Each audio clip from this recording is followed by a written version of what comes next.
took the week off, and then I got sick, of course. Then my body always wants to turn it into a secondary infection. So I'm fighting off the UTI, and I have allergic to a lot of meds. So I had an allergic reaction. Now I'm on a different one, but I'm tolerating this one. So I feel like I'm getting better, but I finally just getting better. I've been sleeping a lot. I know, so I gotta build my stamina back up now, But yeah, I think I'm on it. Good, good. But tell her I said, I'll try to remember to text her. I think that's good.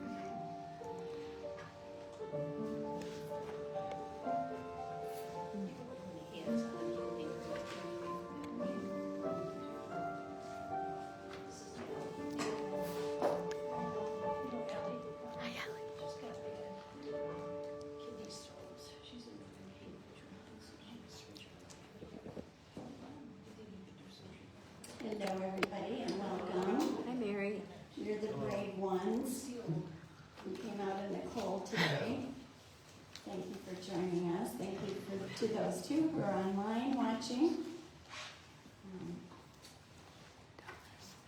Staying all snug at home and still joining us. Thank you. Hello. So glad to have you all here. We are going to sing our opening song, as we always do. It's on the very front of your songbook. And so I'd like for you all to join us and stand if you're able. Prayer of the Children of Love.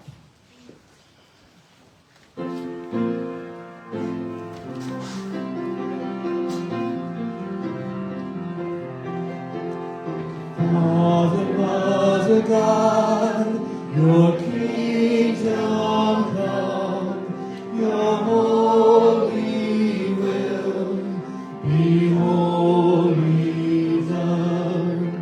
Spirit, source of love, your children sing, flow through us now, in everything, every day, in every way, our prayer is this. Everywhere, let love be there, and so it is. Back to the beginning. Father, Mother, God, your kingdom come, your holy will be wholly done. Spirit, source of love, your children sing, flow through us now, in everything to the end. Father, Mother, God, your children pray, be love in us, in every way. Beautiful, and please be seated.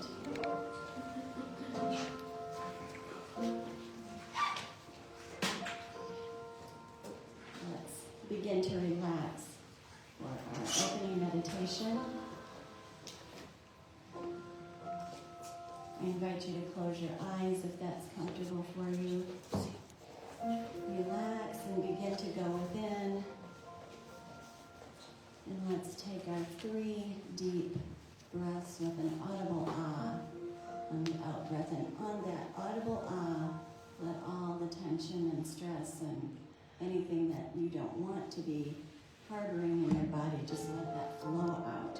Let's breathe in.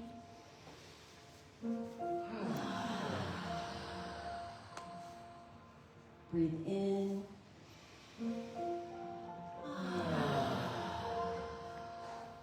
One more breath. Breathe in.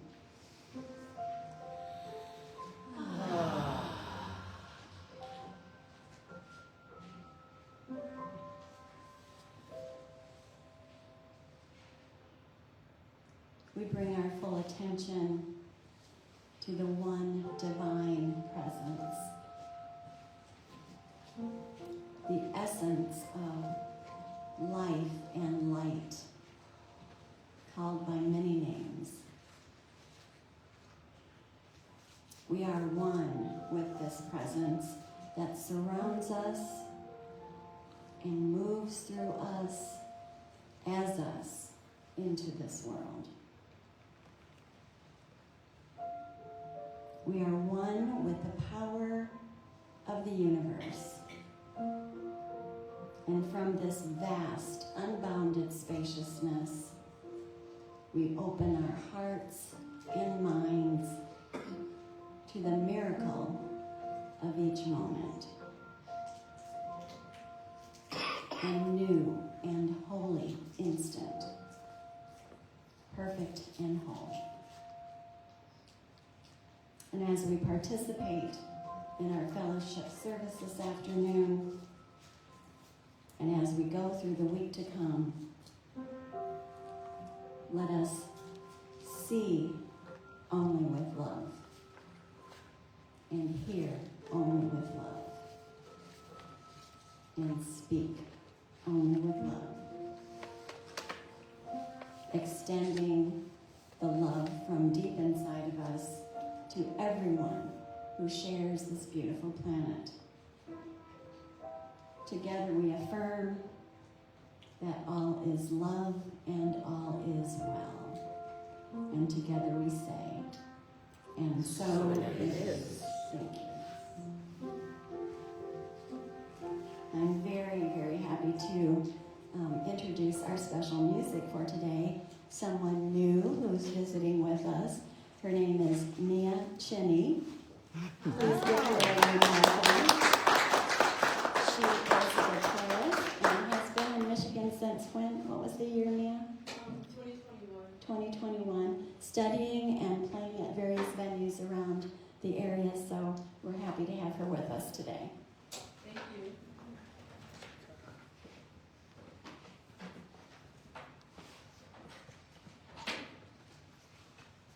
Are we gonna have the following minutes?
think a beautiful song, and a beautiful song especially for this time of year.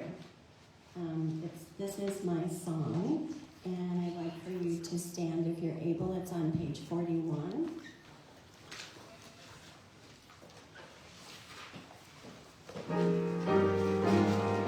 Please stand.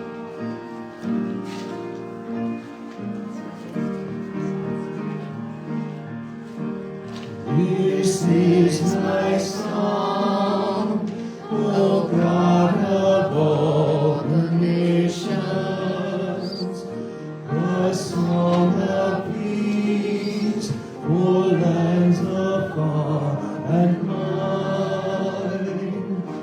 This is my home, the country where my life is. Here are my hopes, my dreams, my holy shrine. But others hearts in other lands are beating with hopes and dreams as true and high as mine. My country skies are bluer than the oceans, and sunlight beams on Cloverleaf and pine. But other lands have sunlight too, and clover, and skies are everywhere as blue as mine. Oh, hear my song, thou God of all the nations, a song of peace for their land and for mine. This is my prayer, O Lord of all the kingdoms. Thy kingdom come, on earth thy will be done. Let love be lifted up till all awaken, and hearts united learn to live as one. Oh, hear my prayer, thou God of all the nations. Myself I give thee, let thy will be done. And please stay standing as we take some time to say hello to each other and give each other a hug or a handshake.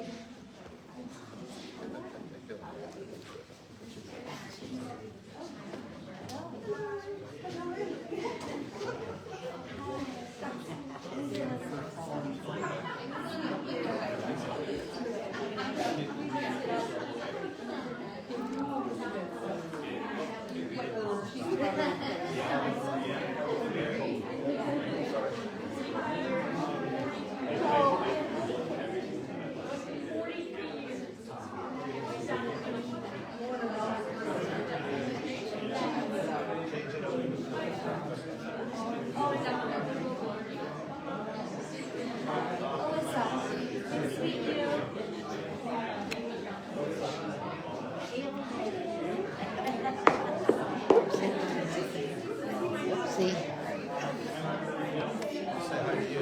Oh, yes. Hey, David. I'm breaking it. Thank you. Good to see you. Yeah, feel like we're just here, right? I know. It's nice and warm here anyway. It is. It does. Yeah.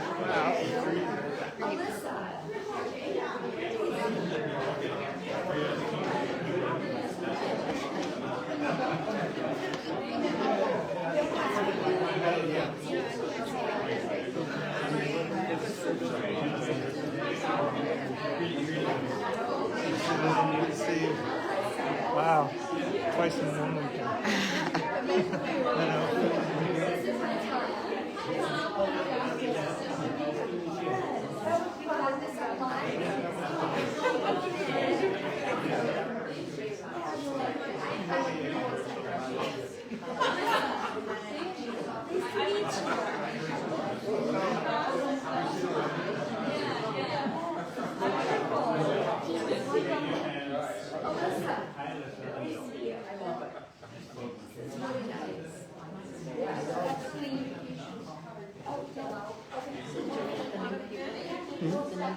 Yeah, I did. Yes. I always try to do that too. Right. Yeah. I know you. They just found it on the internet. Before I introduce the speaker this afternoon, I want to just remind everybody that in your packet, you have a card that looks like this with lines on the back. It says comments and prayer requests. If you have a prayer request, you can put that, just write it on this card, put it in the collection basket as it goes around. We'll say a community prayer for everyone in the basket, and it will also go out to our prayer team this week. So just a reminder to be thinking about that. And now I'd like to introduce our speaker. He always gives us a lot to think about and carry with us and practical things. So please give a warm welcome to Richard Lassin.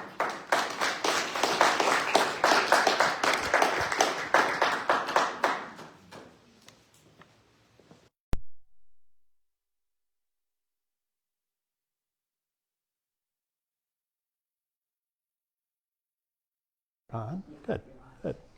Well, you should all get a medal for coming out in this cold.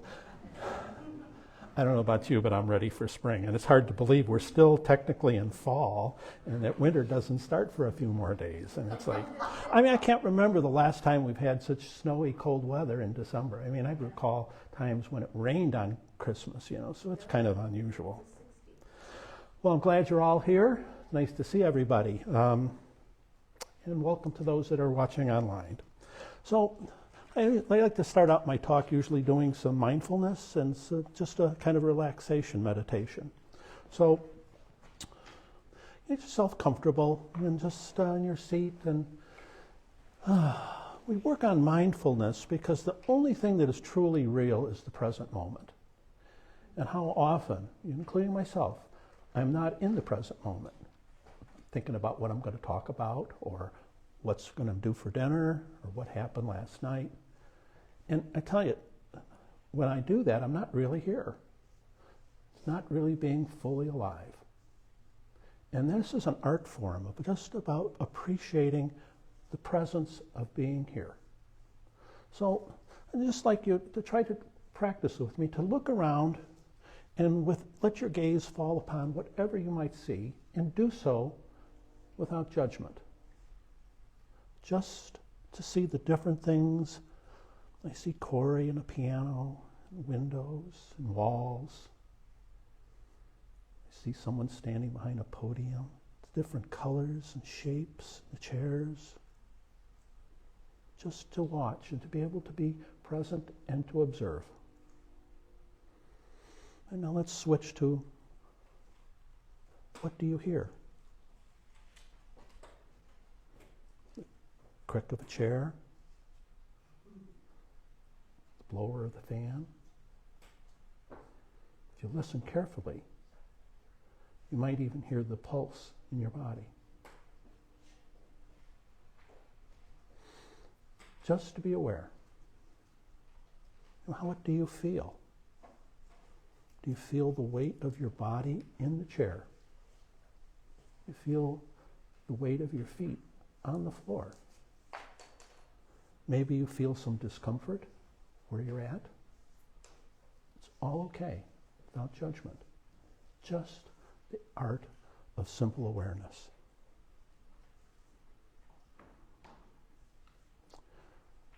And so I'd like to kind of switch and do some, just kind of a gentle meditation. And we're going to do some breathing exercise. And we're going to inhale through our nose for 3, hold for 3, and then exhale through our mouth. And so let's do a couple sessions of that together. And if you would, inhale through your nose. 1, 2, 3. Hold. 1, 2, 3. Exhale through your mouth. 1, 2, 3. Let's do that again. Inhale. 1, 2, 3. Hold. 1, 2, 3. Exhale. 1, 2, 3. Let your body relax. Find a place where you can be, where all is well. That all the worries, concerns, and anxiety, let that fall right to your feet. Just to be here. And in this moment, in this peace, we find connection with all that is. This is our inheritance and our home, and it's available to us every time we go here.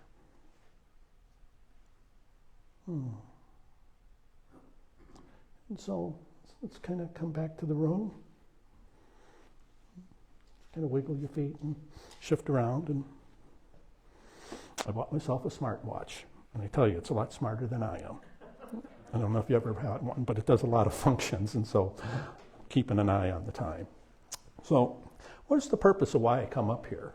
And I think that spirituality loses a lot if there's not things that I can practice to make my life better. And so when I come here, I talk about things that I am working on and things that might be helpful in your practice of your spirituality and what you can do, to change things if necessary. So I want to start out with a bit of a story. I have this stained glass lamp in my home, and it hangs over my dining room table. And for the longest time, the light flickered, so I didn't use it very often. And after a while, I finally said, okay, enough is enough.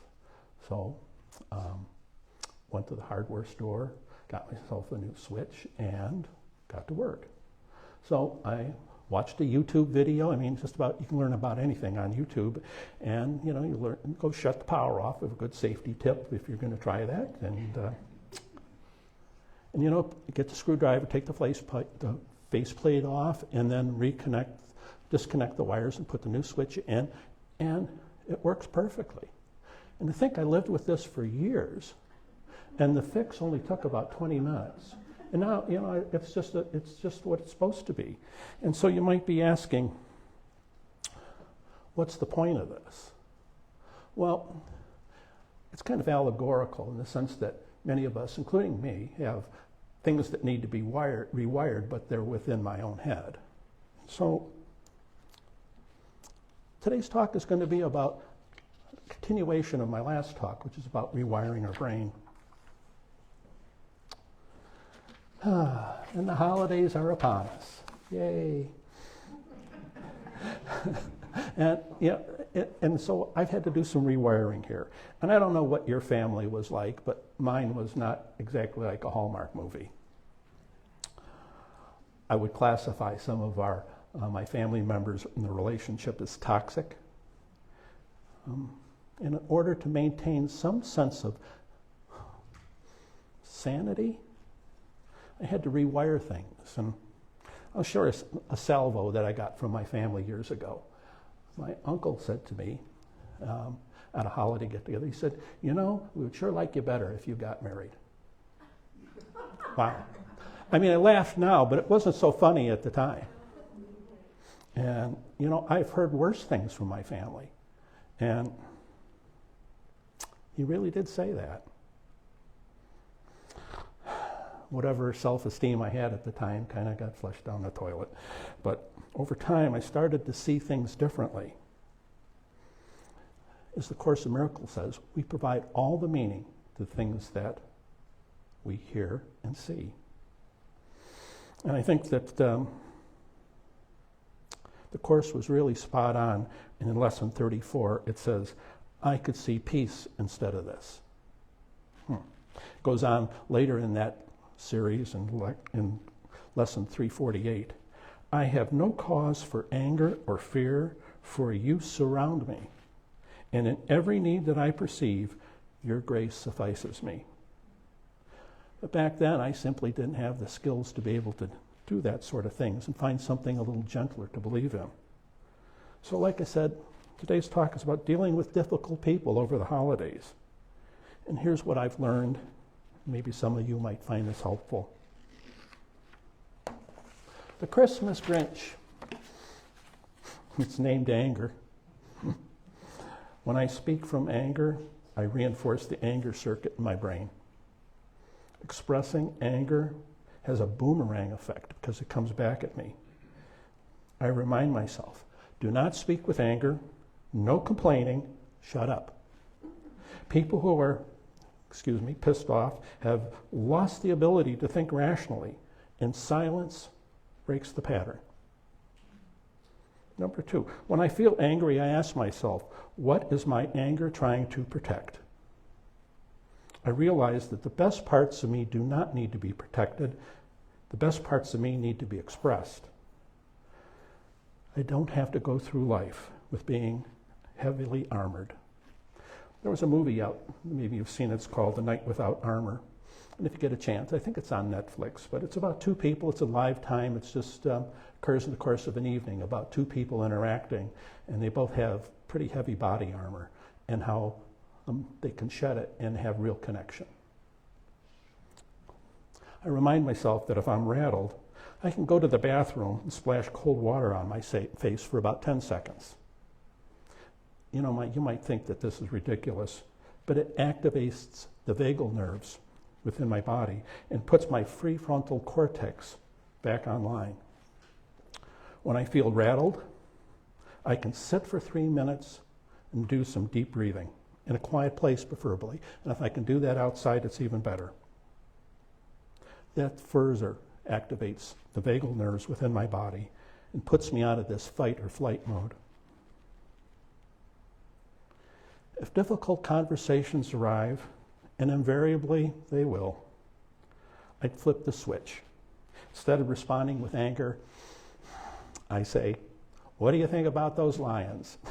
And, you know, people all of a sudden, well, okay, you know, we're no longer on this track, we're over here, you know, and it has helped. I think John Taylor also talked about this a few weeks ago.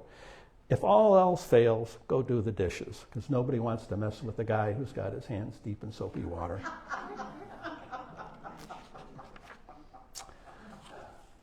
The bad news is that the Grinch has a twin, and that twin is called resentment. It's been my opinion that expectations are nothing more than resentments under construction. And the fewer expectations I have, the better. Number 2, I put out, catch that prediction error. Recognize I'm going down a well-worn neural path, and I know it doesn't take me anyplace good. There's an old saying that says, if you don't want to go to Cleveland, don't get on the bus that says Cleveland. Number 3, shift the perspective from I've been wronged to I'm growing stronger from this. Our brain builds that worldview. Our perspective creates our reality. Remember, we had talked many times ago when I was here about attitude. How much does our attitude affect our perception of reality? And however you answer that question will dictate how your life unfolds. And last, rewrite with intention. Once I get myself caught in the resentment loop, I try to focus my perception towards something gentler. By doing so, my brain begins the process of rewiring. Look, I know this can be hard, but we don't have to go through the holidays upset and on edge. It doesn't have to be that way.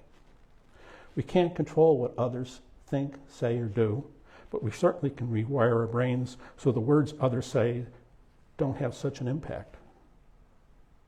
Lesson 79 says, your problems aren't being asked to be solved. They are being asked to be seen differently. So how do we do this differently?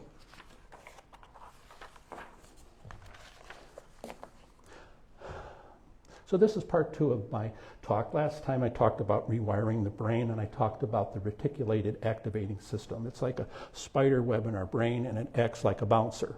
It lets certain good things in and keeps other things out. An example of that would be you meet somebody new that's interesting, and they drive a white Accord, and now all of a sudden you see white Accords all over the place. It's not that there are any more, but I am now aware of this, and I'm perceiving that, and that is entering my brain. So I made 9 points, and I thought I would just go over and review them with you. And number 1, I start the day with changing my thoughts about it. It's going to be a great day. Today could be the best day of your life. Before the stress of the day even sets in, my goal is to have a wonderful day. It's an awareness that the things I seek, like peace, happiness, and joy, are not dependent upon external situations. It's a conscious decision. Number 2 is something wonderful is going to happen today. I say that to myself. I have this taped in my bathroom mirror. I remind myself. When I change the words in my mind, I see the world differently. I've spoken about this before, that reality is more of a fluid concept rather than something independent of me. Number 3, whatever happens today, I can handle it. What a powerful statement to say that. If I'm going through a rough patch, I remind myself that the storm will pass. It always does. Number 4, positive thoughts lead to positive outcomes. Our brain is neutral, and we program it with our intentions. And I can replace negative thoughts with positive ones. Number 5, peace of mind is an imperative. I will detach from people and situations that jeopardize my peace of mind. I do not hate people or these people that behave that way. I pray for them, but I have no intention to have them rain on my parade. Number 6, I'm allowed to be a work in progress. I make mistakes. Everybody does. That's why they put erasers on pencils. I don't have to have all the answers. Number 7, in rewiring my brain, consistent small steps lead to great things. And I think I've spoke about that. If you wanted to get good at the piano, if you practiced an hour every day, you may never be a virtuoso, but I guarantee you, you will get better. But if you want to play the piano and you only practice once a month, probably not so much. Number 8, I am a master creator. Whatever my life situation is, I have created it. And the good news is this, is that if we have created something that's not worthy of us, we can create again. And lastly, the activity of absolute good is working in my life, regardless of the situation, whether it to be a failed relationship, a lost job, a death of a loved one. Absolute good is working in my life right now. It's a real powerful affirmation. So I want to talk about another part of our nervous system that regulates mood. And those are called the vagal nerves. It controls lots of things, bodily functions, kidneys, and motor and sensory functions. But it does also impact mood. And so what can we do? Are there physical things that we can do to manipulate that nerve to feel better? And there are, and I'll just kind of go over some of them. Number 1, 30 seconds of cold water, whether it's on your hands or face or the last 30 seconds of a shower. Let me tell you, if you're in a shower and you put cold water, whatever you're thinking about is going to go away. And you think that, but it's actually rewiring your brain.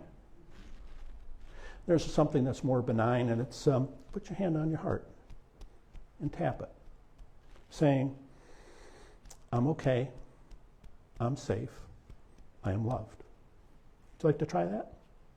Try it. I'm okay, I'm safe, and I am loved. Another technique that I have used and have had some success with this, it's called the emotional freedom technique. Maybe some of you are familiar with EFT. Yeah, and so what has been shown is that it can lower the cortisol levels in our blood, calm the nervous system, and reduce the intensity of strong emotions. So I'd like to try this with you, just as a practical application of about how to alter our mood. So the first part is to identify the issue and rate the intensity. If I feel angry, how angry am I from 0 to 10? 10 being the most angry. Or if I'm anxious. And then next is to create a setup statement. And you formulate a statement that acknowledges the problem while also accepting yourself. For example, even though I have this anger about this person or situation, I deeply accept myself. To think about that. And then it's that the exercise commences, and I thought I'd go with that through you, and it's, bear with me on it. So it's really about finding certain points in the body to touch that we can rewire and change our mood.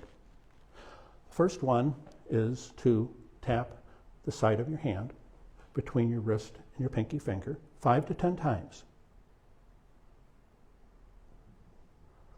Now go over to the other side and do the same.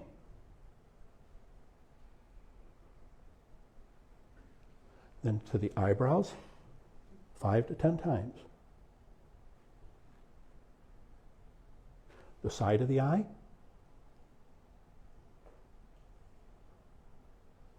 Below the eye. Under the nose 5 or 10 times. Just tapping gently. Under the lip and chin 5 or 10 times. Then the collarbone.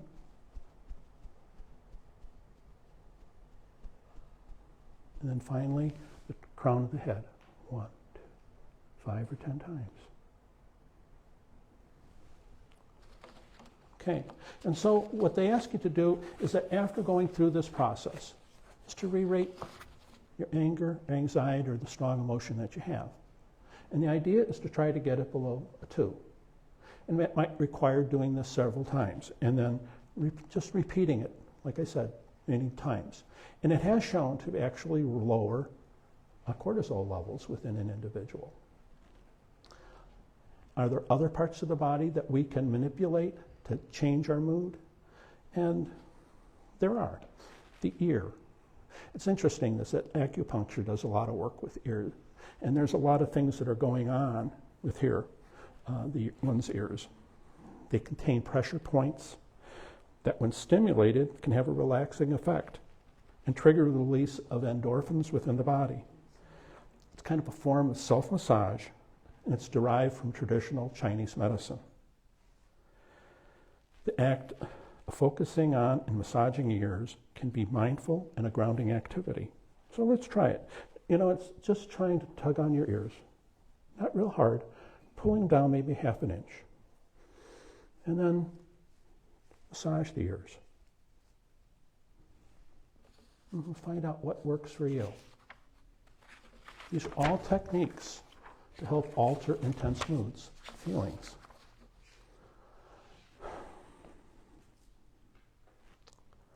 I can almost hear what you're thinking. It's something like this. So you're telling me that all the stuff I've gone through in my life can be managed by taking a cold shower, tapping my hands, and pulling my earlobes? What the hell is wrong with you? Yeah, I'm telling you exactly that. You can heal anxiety and anger and trauma and calm yourself down. This is about your nervous system. And you are training yourself to be peaceful. You have the power within you to be okay. More than just that, we are bigger than the things that we have survived, and when we are upset, we have the power to calm ourselves down. Even though you may have experienced awful things in your life, you don't have to be hijacked by them. You can heal yourself over time. You don't have to go through life rattled and on edged. You have the capacity to control your emotions and repair your nervous system. We can find that switch that triggers strong emotions, and just like my chandelier, we can rewire it. I'll let you on a little secret. The trauma response within us can be managed. When I healed my nervous system, I became a better person and a better friend.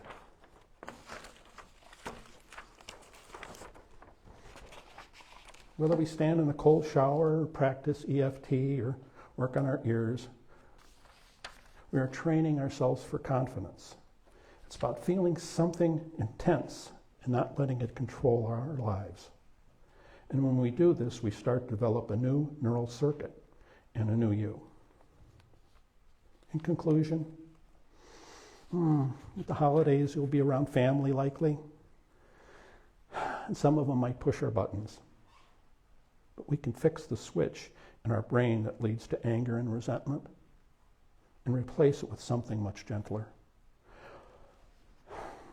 We don't have to live with faulty wiring or broken switches. Everything is fixable, just like my chandelier. And I'll let you in on a little secret. The ones who change their lives aren't the ones who wait for anger and hurt to go away. They're the ones who rewire their nervous system. We can replace faulty wiring and make changes. This is what real courage looks like. And let courage write your next chapter. What do you think about those lions? Yeah, nice. Thank you.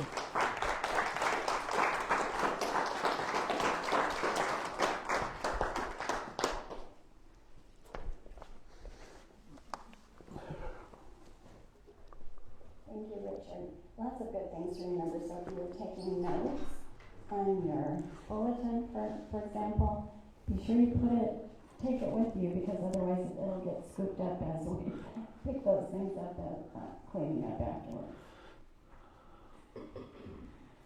Thank you so much, Richard. So this is the time in our service when I remind us that we can make a choice to fill our hearts with gratitude and appreciate the gifts and blessings in our lives. We can do this in any moment.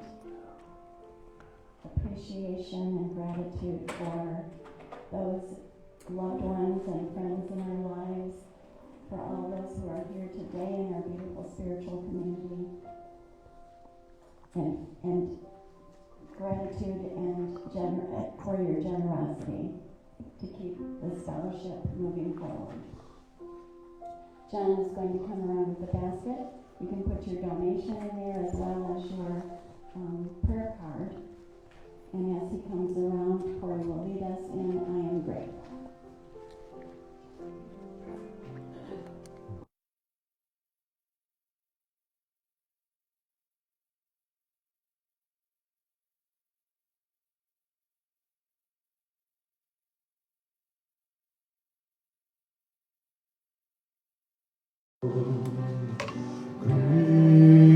Grateful, I am grateful.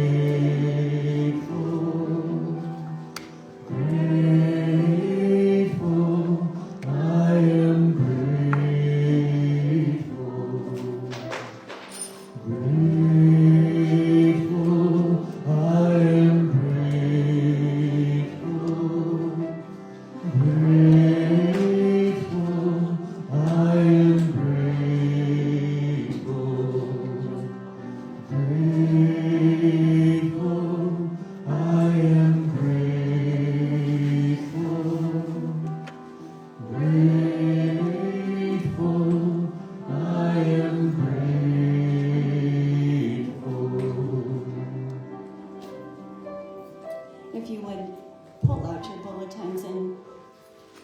read with me the blessing of our tithes and offerings right on the front, about halfway down. The light of divine love shines eternally, blessing and multiplying our tithes and offerings. I joyously give, knowing I always have enough to share and to spare. Thank you so much. And also, while we are holding the basket up here now, let's go within one more time as we hold all those mentioned in the basket today in a circle of love. A love that extends healing and health, wisdom and clarity, and love, most importantly. May their hearts open and receive it. And together we say, and so it is. Thank you.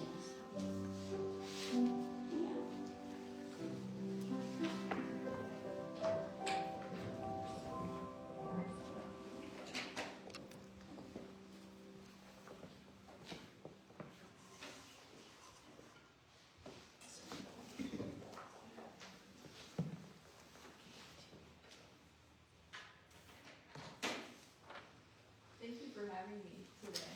We're glad you're here. I'm going to do another Christmas song that I think everyone will know.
Thank you, everyone, for this wonderful service again. Thank you, Corey, and thank you, Mia, for your beautiful music. And thank you, Richard, for all of your wonderful practical tips on how to navigate our world. Mm-hmm. And thanks to all of you for being here, and as Richard said, being the brave ones who came out in the cold today. And thanks to all those who are watching too online. We're always glad to have you with us in that way. I do have some announcements before we do our peace circle.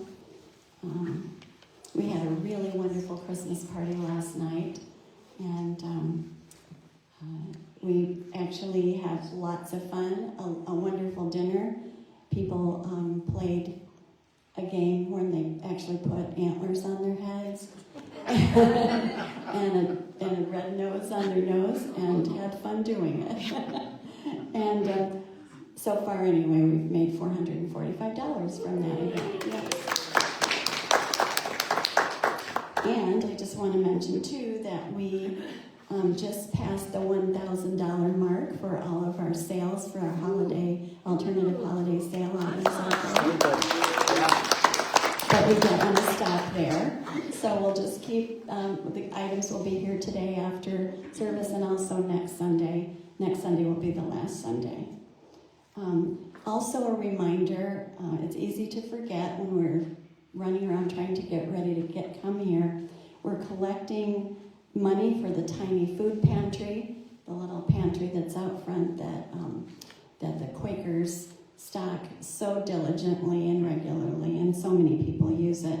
And I think the last time I heard, it cost them $30 a day to keep that stocked. So if you'd like to add some funds for that, please do. Also, we're collecting again warm gloves and scarves and hats and socks for those who come to the pantry that are in need of those kinds of items and need to stay warm.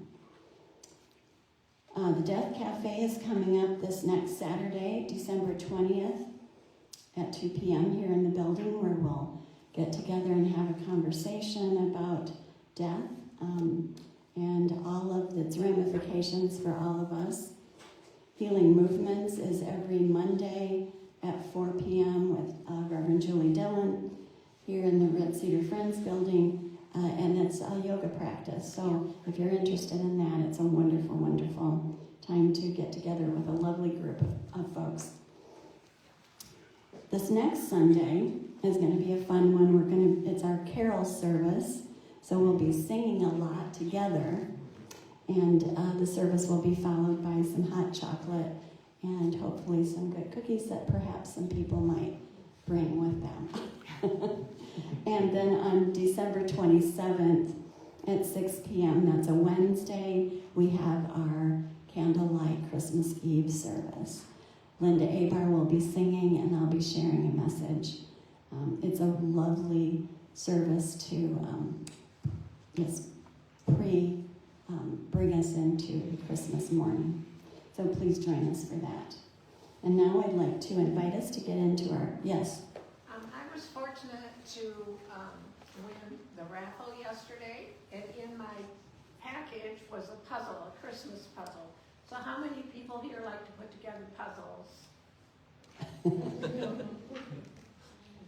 Okay. Well, we have two. Okay, all right. Now I know who to call. Okay. Yeah. Barb wants help with the puzzle.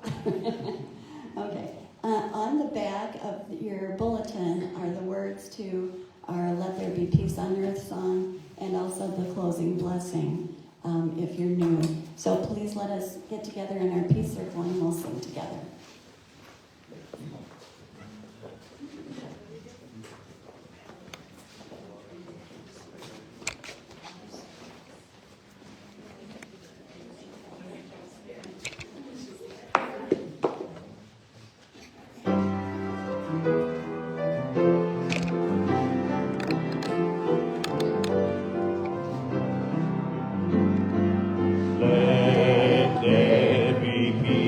On earth, and let it begin with me.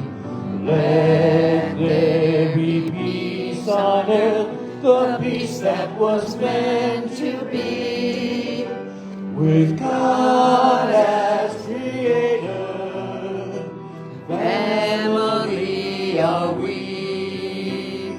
Let us walk with each other in perfect harmony.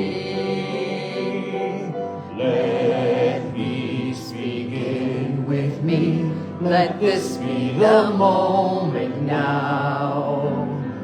With every step I take, let this be my joyous vow.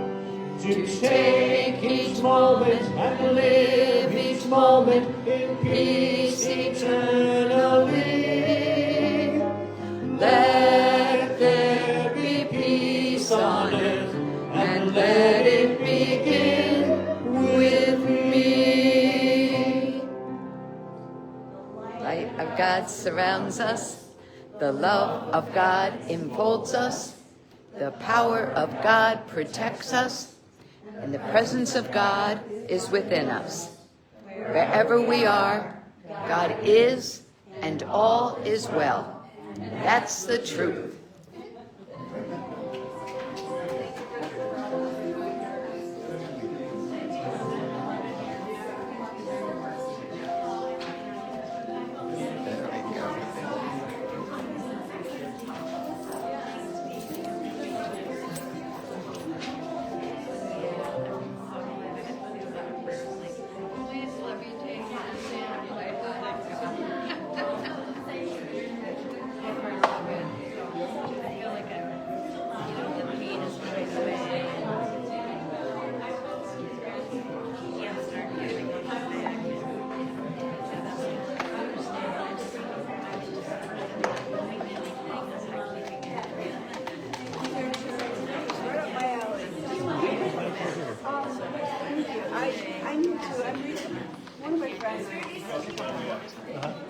And then I was going to check the book before it was printed.